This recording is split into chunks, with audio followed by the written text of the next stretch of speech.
ಶ್ರೀ ಸಿದ್ಧಾರೂಢ ಕಥಾಮೃತದ 13ನೇ ಅಧ್ಯಾಯ. 13ನೇ ಅಧ್ಯಾಯದ ಪೂರ್ವದಲ್ಲಿ ಶ್ರೀ ಗ್ರಂಥ ಮಹಾತ್ಮೆ. ಶ್ರೀ ಗಣೇಶಾಯ ನಮಃ. ಶ್ರೀ ಗುರು ಸಿದ್ಧಾರೂಢಾಯ ನಮಃ.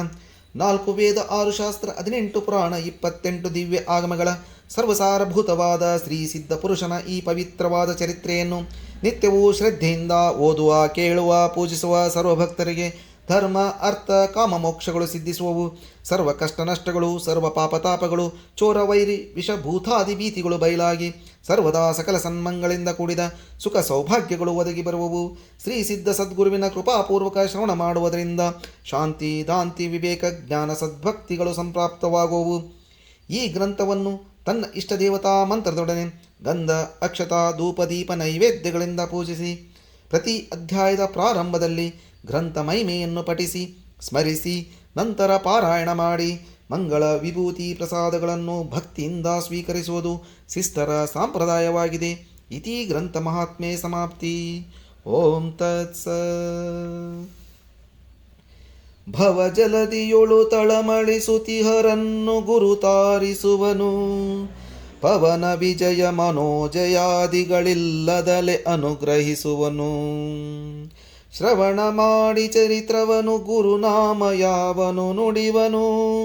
ತವಕದಿಂದಲಿ ಯವನ ರಕ್ಷಿಸುವವನು ಸಿದ್ಧಾರೂಢನು. ರಕ್ಷಿಸುವವನು ಸಿದ್ಧಾರೂಢನು. ಶ್ರೀ ಸಿದ್ಧಾರೂಢ ಭಗವಂತನೇ, ನಿನಗೆ ಜಯ ಜಯಕಾರವಿರಲಿ. ನೀನೇ ಸಮಸ್ತ ಅನಾಥದಂಥವರನ್ನು ಪಾಲಿಸುತ್ತಿರುವಿ ಮತ್ತು ನೀನೇ ಮುಮುಕ್ಷುಗಳನ್ನು ಮುಕ್ತಿ ಪಂಥಕ್ಕೆ ಹಚ್ಚಿ ತ್ರಿಜಗತ್ತಿನಲ್ಲಿ ಕೀರ್ತಿಯನ್ನು ಬೆಳೆಸುವಿ. ಸರ್ವಜನರ ಉದ್ಧಾರಾರ್ಥವಾಗಿ ನೀನೇ ಈ ಕಥಾಮೃತವನ್ನು ರಚಿಸಿರುವಿ. ಇದನ್ನು ಪಠಿಸುವವರು ಭಕ್ತಿಯುಕ್ತರಾಗಿ ಕಡೆಗೆ ನಿನ್ನ ಕೃಪೆಯಿಂದ ಮುಕ್ತಿಯನ್ನು ಹೊಂದುವರು. ಇಂದಿನ ಅಧ್ಯಾಯದಲ್ಲಿ ಏನು ಕಥೆ ಆಯಿತೆಂದರೆ, ಭೀಮಪ್ಪನು ಸದ್ಗುರುಗಳನ್ನು ಕುರಿತು ಪುತ್ರರನ್ನು ಬೇಡಿದಾಗ ಮಹಾತ್ಮರು ತಾವೇ ಅವರ ಪುತ್ರರಾದರು. ಈ ಭಾವದಿಂದ ಸಿದ್ಧರು ಅವರ ಗೃಹದಲ್ಲಿ ಕ್ರೀಡಿಸುತ್ತಿದ್ದರು. ರಾತ್ರಿ ಕಾಲದಲ್ಲಿ ಭೀಮಪ್ಪನ ಗೃಹದೊಳಗೆ ಇದ್ದು ಹಗಲಿನಲ್ಲಿ ಡಮ್ಮುಗಿರಿ ಕಟ್ಟಿಗೆ ಬರುತ್ತಿದ್ದರು. ಹೀಗಿರುತ್ತಾ ಹುಬ್ಬಳ್ಳಿ ಪೇಟೆಯಲ್ಲಿ ಗೌರಿ ಉತ್ಸವದ ಸಲುವಾಗಿ ಜನರೆಲ್ಲ ಕೂಡಿ ಒಂದು ದೊಡ್ಡ ರಥವನ್ನು ತಯಾರಿಸುತ್ತಿದ್ದರು. ಆದರೆ ಉತ್ಸವದ ದಿವಸ ಆ ಜನರಿಗೆ ಕಲಹವಾಯಿತು ಮತ್ತು ರಥೋತ್ಸವಕ್ಕೆ ಪ್ರತಿಬಂಧಕವಾಯಿತು. ಅದೇ ಸಮಯದಲ್ಲಿ ಸಿದ್ಧರು ಡುಮಗೇರಿ ಕಟ್ಟೆಯ ಮೇಲೆ ಕೂತಿದ್ದರು. ಆಗ ಪ್ರಸಿದ್ಧರಾದ ರಥಪಕ್ಷದ ಜನರು ಸದ್ಗುರುಗಳ ಮುಂದೆ ಬಂದು ಸಾಷ್ಟಾಂಗ ನಮಸ್ಕಾರ ಮಾಡಿ, ಹೇ ಪ್ರಭು, ನಮ್ಮ ದೀನ ವಿನಂತಿಯನ್ನು ಶ್ರವಣ ಮಾಡಬೇಕು. ನಾವೆಲ್ಲರೂ ಕೂಡಿ 9 ಕಳಸದ ರಥವನ್ನು ಸಿದ್ಧಪಡಿಸಿದ್ದೇವೆ. ಆದರೆ ಅದರ ಮೇಲೆ ಸ್ಥಾಪಿಸುವುದಕ್ಕೆ ಯಾವ ದೇವರನ್ನು ತರಬೇಕು ಎಂದು ನಮ್ಮೊಳಗೆ ಕಲಹವಾಗಲು ನಾವು ಏನು ಹೇಳಿದ್ವೇನೆಂದರೆ, ಶ್ರೀ ಸಿದ್ಧಾರೂಢ ಮಹಾತ್ಮರಿರುವಾಗ ಅವರಿಗಿಂತ ಹೆಚ್ಚಿನ ದೇವರು ಮಹತ್ಯಾರೂ ಇಲ್ಲ. ಆದ್ದರಿಂದ ಅವರೇ ರಥದಲ್ಲಿ ಕೂಡುವುದಕ್ಕೆ ಯೋಗ್ಯರು ಎಂದು ನಾವು ಹೇಳಲು ಎಲ್ಲರೂ ಇದಕ್ಕೆ ಒಪ್ಪಿಕೊಂಡರು. ಈಗ ಮಹಾತ್ಮರಾದ ತಾವೇ ಅಲ್ಲಿವರೆಗೆ ಬಂದು ರಥವನ್ನೇರಿ ನಮ್ಮೆಲ್ಲರಿಗೂ ಆನಂದಪಡಿಸಬೇಕು ಎಂದು ಪ್ರಾರ್ಥಿಸಲು ಸಿದ್ಧರು ಅಂದುಕೊಳ್ಳುತ್ತಾರೆ. ಪ್ರಾರಬ್ಧದ ಕಾರ್ಯಗಳು ವಿಚಿತ್ರವಾಗಿವೆ ಎಂದು ಸದ್ಭಕ್ತರ ಕಡೆಗೆ ಹೋದರು. ಅವರು ರಥ ಇದ್ದಲ್ಲಿಗೆ ಸಿದ್ಧಾರೂಢನ್ನು ಕರೆದುಕೊಂಡು ಹೋಗಿ ಮಹಾತ್ಮರನ್ನು ವಸ್ತ್ರಾಭರಣಗಳಿಂದ ರೂಪಿಸುವಾಗ ಸರ್ವರು ನಾಮಘೋಷವನ್ನು ಮಾಡುತ್ತಾ ರಥದ ಮೇಲೆ ಕುಳ್ಳಿರಿಸಿದರು. ಕಲ್ಯಾಣಮಸ್ತು ಎಂದು ಸಿದ್ಧಾರೂಢರು ಸರ್ವರಿಗೂ ಆಶೀರ್ವಾದವನ್ನು ಕೊಟ್ಟರು. ರಥದ ಮೇಲೆ ಸಿದ್ಧಮೂರ್ತಿಯನ್ನು ಕಂಡು ಅಬಾಲವೃದ್ಧರೆಲ್ಲರಿಗೂ ಆನಂದವಾಯಿತು. ಸಿದ್ಧರ ವೈಭವವನ್ನು ನೋಡಿ ಭೀಮಪ್ಪನ ಆನಂದವೂ ವರ್ಣಿಸಲಾಗದು. ಆತನು ಮನೆಯೊಳಗಿನ ದಾಗಿನೆಗಳನ್ನು ಮಾರಿ ಬಡ ಜನರಿಗೆಲ್ಲ ಪ್ರಸ್ತ ಮಾಡಿಸಿದನು. ರಥದ ಮೇಲೆ ಮಹಾತ್ಮರು ಕೂತಿರುವಾಗ ಹೀಗೆ ವಿಚಾರ ಮಾಡಿಸುತ್ತಿದ್ದರು. 72 ನುಡಿಗಳಿಂದ ಕೂಡಿದ ಈ ದೇಹವೇ ರಥವು. ಅದರ ಮೇಲೆ ಆತ್ಮನು ತಾನೇ ಕುಳಿತುಕೊಂಡು ಸರ್ವ ವೃತ್ತಿಗಳಿಗೆ ಅನುಮೋದನ ಕೊಡುವನು. ಸುಷುಪ್ತಿ ಕಾಲದಲ್ಲಿ ಯಾವ ಈ ಆತ್ಮನು ಆನಂದಗನನಾಗಿರುವನು, ಆತನೇ ನಾನು ನಿತ್ಯನಾಗಿರುತ್ತೇನೆ. ರಥೋತ್ಸವವಾದ ಬಳಿಕ ಸಿದ್ಧರು ರಥದಿಂದ ಇಳಿದು ಡುಮಗೇರಿ ಕಟ್ಟೆಯ ಮೇಲೆ ಶಾಂತರಾಗಿ ಕುಳಿತುಕೊಂಡರು.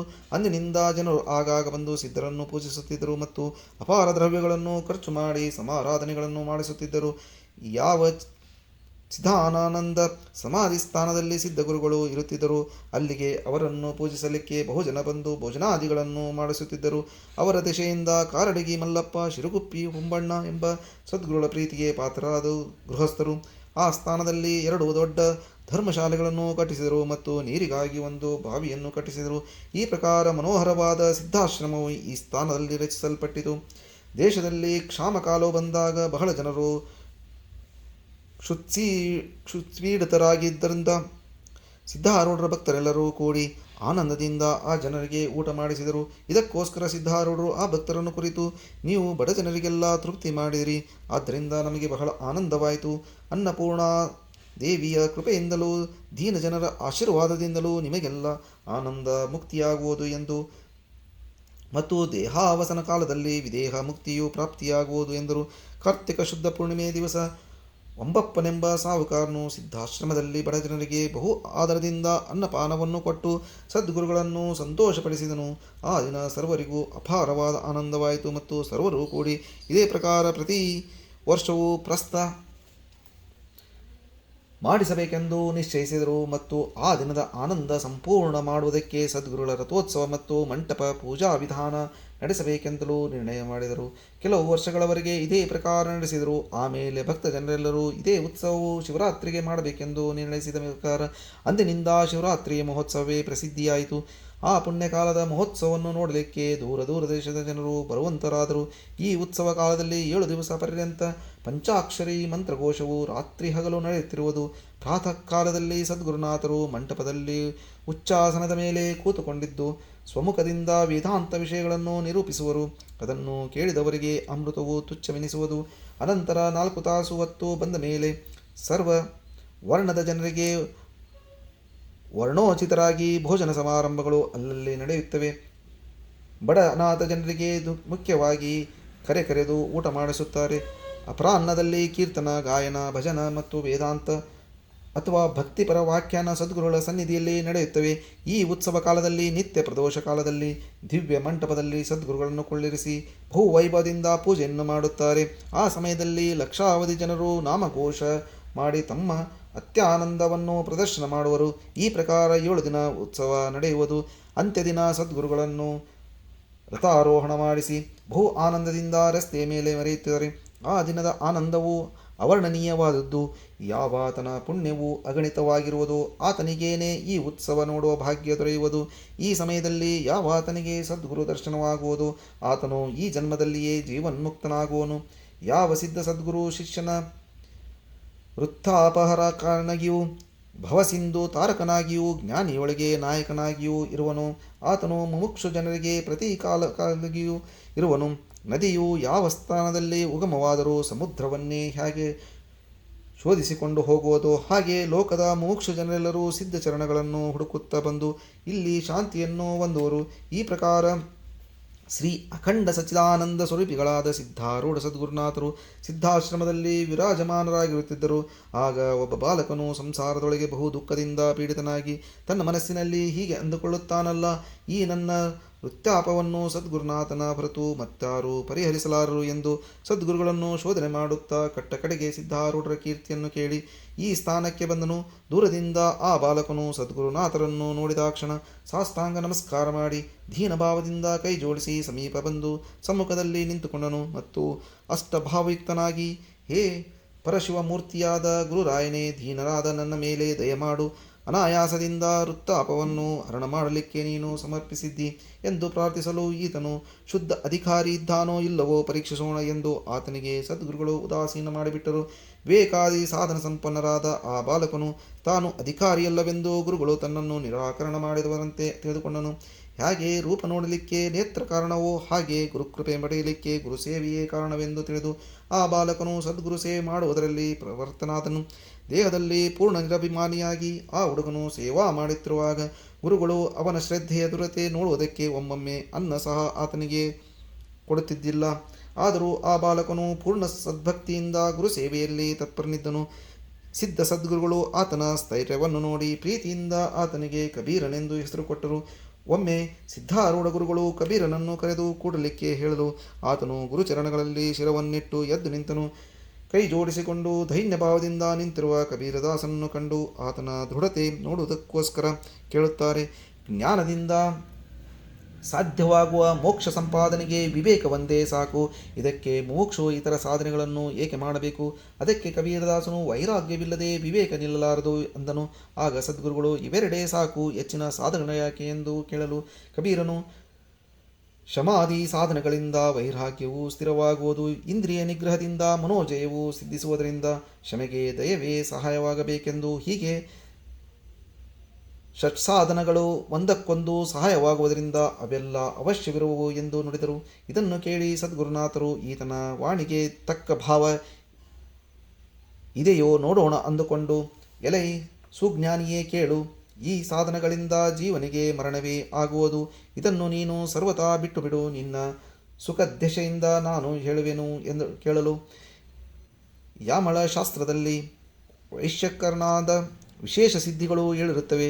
ನೀನು ನನ್ನ ಪ್ರಿಯ ಶಿಷ್ಯನೆಂದು ನಾನು ಅದನ್ನು ನಿನಗೆ ಮಾತ್ರ ಹೇಳುವೆನು. ಈ ಸಿದ್ಧಿಗಳನ್ನು ನೀನು ಸಾಧಿಸಿದೆಯೆಂದರೆ ನಿನಗೆ ಶಾಂತಿ ಉಂಟಾಗುವುದು ಮತ್ತು ನಿನ್ನ ಜೀವಿಕಾವೃತ್ತಿಯು ನಡೆದೀತು ಎಂದು ಸದ್ಗುರು ಭಾಷಣವನ್ನು ಕೇಳಿ ಕಬೀರದಾಸನು, ಏ ಗುರುರಾಯರೇ, ನೀವು ಹೇಳಿದ ಈ ಸಾಧನಗಳು ಇಹದಲ್ಲಿಯಷ್ಟೇ ಅಲ್ಪ ಸುಖವನ್ನು ಕೊಟ್ಟು ಮುಂದೆ ನರಕಕ್ಕೆ ಒಯ್ಯುವಂತಾಗುತ್ತದೆ ಎಂದು ಇವು ನನಗೆ ತ್ಯಾಜ್ಯವಾಗಿರುತ್ತವೆ ಎನ್ನಲು ಸದ್ಗುರುಗಳು, ಹಾಗಾದರೆ ನಿನಗೆ ಪರದಲ್ಲಿ ಸುಖ ಬೇಕಾಗಿದ್ದರೆ ಪ್ರತೀಕ ಸಮಗ್ರಾದಿ ಉಪಾಸನೆಗಳನ್ನು ಮಾಡು ಅಥವಾ ಯೋಗವನ್ನು ಸಾಧಿಸು.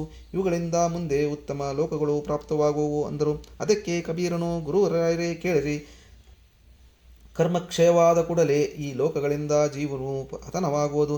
ಆದ್ದರಿಂದ ಈ ಉಪಾಯಗಳು ನನಗೆ ಬೇಡ ಎಂದು ಸದ್ಗುರುಗಳು ಕೇಳಿ, ಪ್ರಿಯ ಶಿಷ್ಯನೇ, ಸರ್ವ ಪ್ರಾಣಿಗಳಿಗೆ ಇಹದಲ್ಲಿ ಸುಖ ಸಾಧನಗಳಾದ ವಿಷಯಗಳನ್ನು ಸಾಧಿಸು, ವ್ಯರ್ಥ ಯಾಕೆ ಒದ್ದಾಡುವಿ ಅಂದರು. ಅದಕ್ಕೆ ಕಬೀರನು, ಶ್ರುತಿ ಹೀಗೆ ಹೇಳುತ್ತದಲ್ಲ, ಕರ್ಮ, ಪ್ರಜಾ ಅಥವಾ ಧನ ಇವ್ಯಾವುದೂ ಅಮೃತತ್ವವನ್ನು ಹೊಂದಲಿಕ್ಕೆ ಸಾಧನಗಳಾಗುವುದಿಲ್ಲ. ತ್ಯಾಗವೊಂದರಿಂದಲೇ ಅಮೃತತ್ವವು ಸಿದ್ಧಿಸುವುದು ಅಂದನು. ಆಗ ಸದ್ಗುರುರಾಜರು, ಈತನು ಯೋಗ್ಯ ಜ್ಞಾನಾಧಿಕಾರಿ ಇರುವನು, ಬಹಿರಂತರ ಕರ್ಮಗಳನ್ನು ತ್ಯಜಿಸಿ ಇಲ್ಲಿಗೆ ಬಂದಿರುವನು ಎಂದು ಚಿಂತಿಸಿ ಕಬೀರದಾಸನನ್ನು ಕುರಿತು, ಪ್ರಿಯ ಶಿಷ್ಯನೇ, ನಿನ್ನ ಮನೋಗತವು ಏನಿದೆ ಎಂದು ತಿಳಿಸು ಅಂದರು.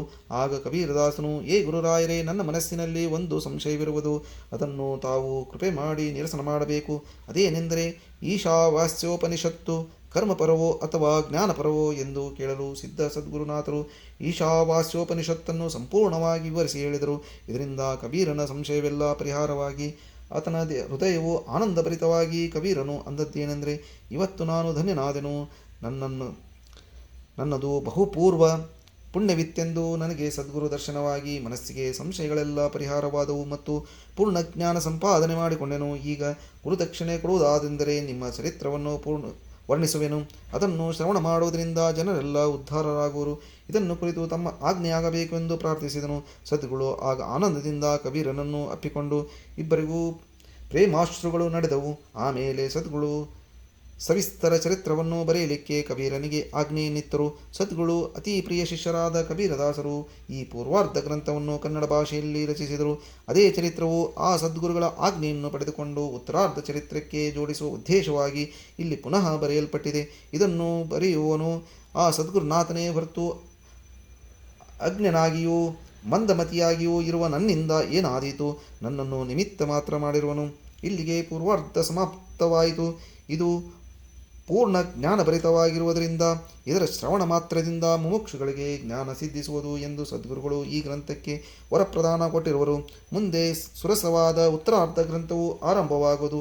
ಅದರೊಳಗೆ ಸದ್ಗುರುನಾಥನ ವಿಶೇಷವಾದ ಮಹಿಮೆಯು ವರ್ಣಿಸಲ್ಪಟ್ಟಿರುತ್ತದೆ ಎಂಬಲ್ಲಿಗೆ ಶ್ರೀ ಸಿದ್ಧಾರೂಢ ಕಥಾಮೃತದೋಳು ಶ್ರವಣ ಮಾತ್ರದಿಂದ ಸರ್ವ ಪಾಪಗಳನ್ನೆಲ್ಲ ಭಸ್ಮ ಮಾಡುವಂಥ ಈ ತ್ರಯೋದಶಾಧ್ಯಾಯವನ್ನು ಶಿವದಾಸನು ಶ್ರೀ ಸಿದ್ಧಾರೂಢ ಸದ್ಗುರುಗಳ ಚರಣಾರವಿಂದಗಳಲ್ಲಿ ಅರ್ಪಿಸಿರುವನು. ಓಂ ತತ್ಸತ್.